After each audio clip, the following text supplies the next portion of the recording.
Non, Jérém Star n'a pas épousé Jérém Star. Du moins pas au regard de la loi. Dimanche, le célèbre blogueur spécialisé dans la télé-réalité avait fait le buzz en révélant dans Les Terriens du dimanche qu'il allait devenir le lendemain le premier homme à se marier avec lui-même en France. Ce n'est pas une blague, les vermines. Je me marie demain. Je serai ainsi le premier sologame de France. Cérémonie diffusée semaine pro LTD, confirmait-il dans la foulée sur Twitter. Et effectivement lundi, une cérémonie a eu lieu à la mairie du 1er arrondissement de Paris en la présence de plusieurs personnalités comme Laham, Raquel Garrido ou encore Absatoussi.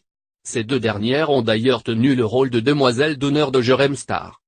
Toutefois, contrairement à ce que clame Jérém Star, son mariage à lui-même n'a rien d'officiel et encore moins de légal. Si la sologamie est reconnue par la loi aux États-Unis ou encore au Japon, ce n'est en effet pas le cas en France. Et ce pour une raison toute simple, un mariage doit obligatoirement être consenti par deux personnes, peu importe leur sexe. Dans le cas de Jérém Star, une autre raison empêche son mariage à lui-même d'être valable, un mariage doit être prononcé par un officier d'état civil dans la salle des mariages. Or, comme la mairie du 1er arrondissement de Paris l'a confirmé à Non-Stop et Hop, aucun officiel n'était présent lundi pour prononcer le mariage de Jérém Star à lui-même.